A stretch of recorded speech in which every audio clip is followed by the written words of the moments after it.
Melihat banyaknya ketidakadilan terhadap perempuan dan kaum marginal di sekelilingnya, membuatnya tergerak untuk membela hak dan keadilan bagi mereka yang tertindas. Tawaja Ramzia Jangoan atau yang akrab disapa Ona Jangoan ini memulai langkahnya di Institusi Lingkaran Pendidikan Alternatif Perempuan atau Kapal Perempuan. Di situ, Ona menyadari pentingnya membangun perspektif keadilan gender dan kesadaran kritis bagi perempuan. Bahwa gerakan perempuan itu, gerakan perempuan, gerakan sosial, gerakan keadilan itu dimulai dari bagaimana orang mampu untuk ada implementasi, tapi dimulai dari pendidikan kritis. Kemudian dia mulai ada kesadaran diri, kesadaran keluarga, dan juga ada kesadaran komunitas. Bagaimana dia mampu melihat bahwa ada ketertindasan di lingkungan dia, ada ketertindasan pada dirinya sendiri. Dari pengetahuan yang ada, ini membentuk kesadaran kritis untuk bagaimana orang mulai peka terhadap persoalan sosial, persoalan keadilan, persoalan hak-hak perempuan yang mulai tertindas. Kesadarannya untuk membela dan melindungi perempuan dari tindakan kekerasan serta penindasan muncul sejak 20 tahun lalu. Kala itu, Ona menyaksikan perlakuan yang diterima oleh perempuan serta ketimpangan sosial terjadi di desa dan pulau terpencil. Gini, di pulau itu dari awalnya banyak kebijakan-kebijakan yang tidak pro terhadap perempuan, kemudian juga banyak perempuan yang meninggal karena tidak mampu bayar biaya rumah sakit. Bahkan yang paling mengerikan lagi di mana kita yang ada di semua, terutama yang ada di pulau-pulau ya, pulau-pulau kecil ini itu jarang mendapatkan informasi, kemudian kebijakan itu jarang berpihak ke terutama perempuan. Banyak kekerasan seksual atas nama budaya, adat, dan bahkan juga secara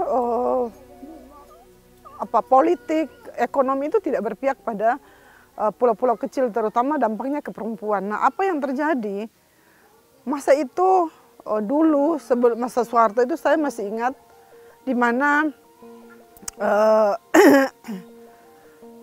hasil dari petani rumput laut itu ketika mau dijual ke perusahaan lain, namanya ada tekanan dari militer, kemudian juga hasil dari rumput laut panen itu dirampas. Dan saya juga mengalami waktu itu karena satu perahu dari satu pulau kita mau ke kota, itu militer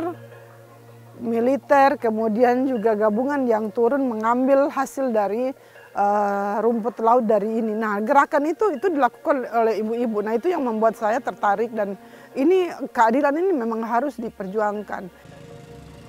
Pulau Morotai, Maluku Utara. Disinilah wanita bergelar doktor tersebut mengabdikan hidupnya untuk memberikan pendampingan hukum bagi korban-korban kekerasan seksual. Tak sedikit kasus kekerasan seksual yang terjadi di sini. Data Kementerian Pemberdayaan Perempuan dan Anak menyebutkan, dari 386 kasus kekerasan yang terjadi pada perempuan dan anak di Maluku Utara dari Januari hingga Desember 2022, 15 kasus diantaranya berasal dari Pulau Morotai. Mirisnya lagi, kekerasan atau pelecehan seksual ini dilakukan oleh oknum guru sekolah terhadap anak muridnya. Saya melaporkan dugaan itu, tersangkanya adalah salah satu oknum guru juga, yang kebetulan oknum guru itu juga satu angkatan dengan saya. Saya kenal baik dengan beliau, dan korban itu adalah anak kami, anak di sekolah kami, yang kebetulan adalah anak wali dari si guru atau si tersangka guru tersebut. Tantangannya cukup besar. Jadi yang pertama itu adanya pemikiran kalau persoalan pelecehan anak ini adalah kasus yang sederhana begitu, yang bisa diurus secara kekeluargaan. Dan ada beberapa oknum yang menentang saya sendiri. Contohnya itu salah satu oknumnya juga datang dari keluarga si korban, yang datang ke saya beberapa kali itu seolah-olah kayak boleh selesaikan sudah masalah ini, jangan pernah ada lagi laporan dan lain-lain. Beberapa kali ancaman saya terima, terus cuman saya bersyukur karena adanya LBH, saya punya orang yang saya rasa bisa bersama-sama berjuang. LBH juga aktif, terus LBH juga meyakinkan saya kalau yang saya buat ini adalah sesuatu yang benar.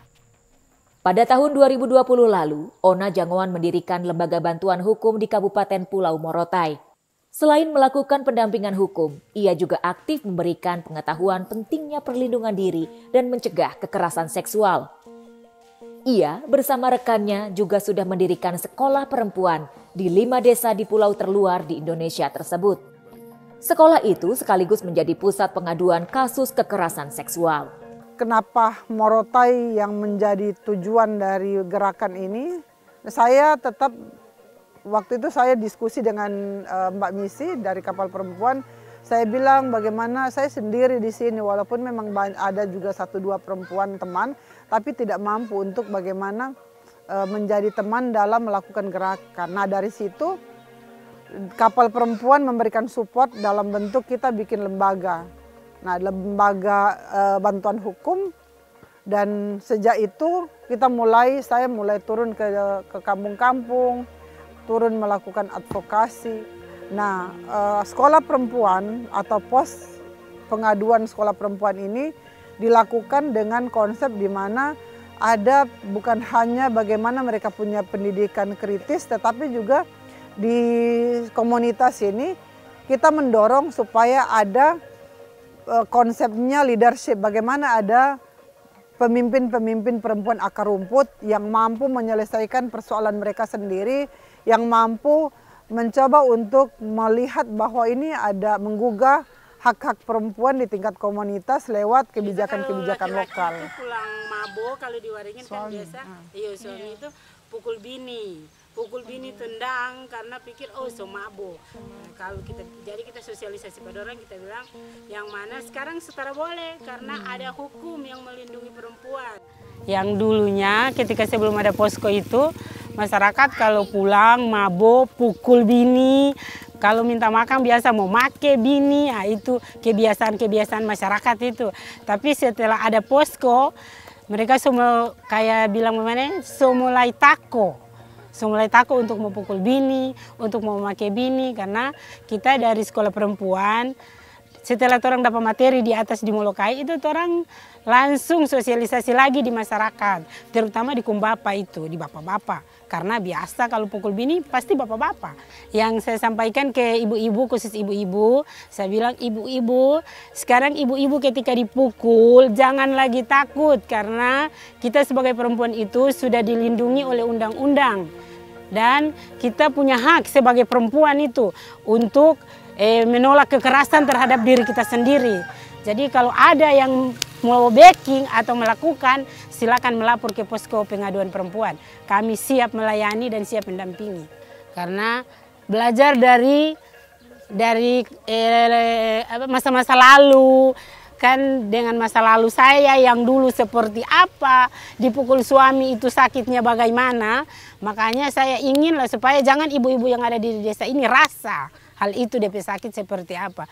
Jadi kita juga semangat ingin ikut sekolah perempuan itu, ingin menimba ilmu sebanyak mungkin lah, supaya kita juga bisa mengajak di ibu-ibu yang ada di desa Waringin, yang mana kita itu penting dan kita itu sangat berarti bagi anak-anak kita ke depan nanti. Situasinya lebih baik, lebih aman, kebiasaan yang pukul, mabok, bataria dari luar rumah, Pak Bini, kita minta makan atau kita begini, itu setelah ada lagi. Sekarang pulang paling mabok tidur. Lagi jadi dong kasih tahu di kaum bapak, kemudian dari kaum ibu di gereja. Iya, kalau dari respon dari ibu-ibu ataupun dari komunitas ini ada pro kontranya, ada juga mencibir, ada juga merasa bahwa kita itu kayak kurang kerjaan. Kadang-kadang juga kita ada penolakan, dianggap bahwa kita itu orang luar yang sok tahu dengan kondisi masyarakat yang ada di pulau, mengintervensi atau mencoba untuk mempengaruhi adat yang ada di situ yang selama ini tatanan itu tidak pernah diusik. Nah, dengan adanya kita itu kita dianggap memprovokasi. Kadang-kadang juga kita diusir. Banyak pengalaman yang memang kita dapatkan di lapangan karena tidak semua orang mau. Padahal itu memang sebuah kebenaran, tapi tidak semua orang mampu untuk memberikan dukungan. Oh, kalau keluarga saya banyak juga yang termasuk keluarga terdekat saya yang enggak bilang, ngapain kamu harus tinggal di sana? Ngapain kamu harus buang-buang waktu di pulau yang nggak pernah ada orang yang menghargai, maksudnya menghargai pekerjaan kita ya. Kita ke sana kadang-kadang padahal sebenarnya jarak sudah cukup jauh kita tempuh sampai di sana. Perlakuan yang kita dapatkan itu tidak sesuai yang kita harapkan. Padahal sebenarnya kita membawa ya kebenaran ya, tapi kadang-kadang itu kita dianggap provokasi. Bahkan keluarga saya suka menasihati, nggak usah di sana. Itu kan bukan kehidupan kamu. Sebenarnya kehidupan kamu itu ada di sini, bukan di sana. Tapi kalau dari harapan saya bahwa bagaimana di Pulau Morotai ini ada perlindungan yang diberikan oleh negara terhadap kelompok-kelompok marginal, kelompok-kelompok yang contohnya korban-korban kekerasan seksual. Di sini saja bagaimana kita bisa bayangkan mereka yang ada di pulau untuk ketika terjadi kekerasan, bagaimana mereka untuk datang ke dapat pelayanan medis. Sedangkan untuk mereka makan saja itu tidak mampu untuk mereka biayai, untuk biaya makan. Bagaimana mereka untuk melapor, bagaimana. Nah, harapan saya bahwa suatu saat nanti dengan ada undang-undang TPKS ini itu akan mampu ada perubahan, kemudian ada layanan yang mampu mengubah perempuan-perempuan yang korban kekerasan seksual, kemudian ada UPTD di sini. Kemudian pada intinya bahwa Morotai itu bebas dari kekerasan seksual. Perbuatan baik belum tentu disambut baik. Itulah yang mungkin dirasakan Tawaja Ramzia Jangoan, wanita 54 tahun asal Manado tersebut. Bergerak dalam kesunyian, ia tak peduli apa yang dilakukannya akan mendapat imbalan atau tidak. Satu hal yang ia yakini, pergerakan kecil ini akan memberikan dampak luas kepada masyarakat yang berada di wilayah terluar Indonesia.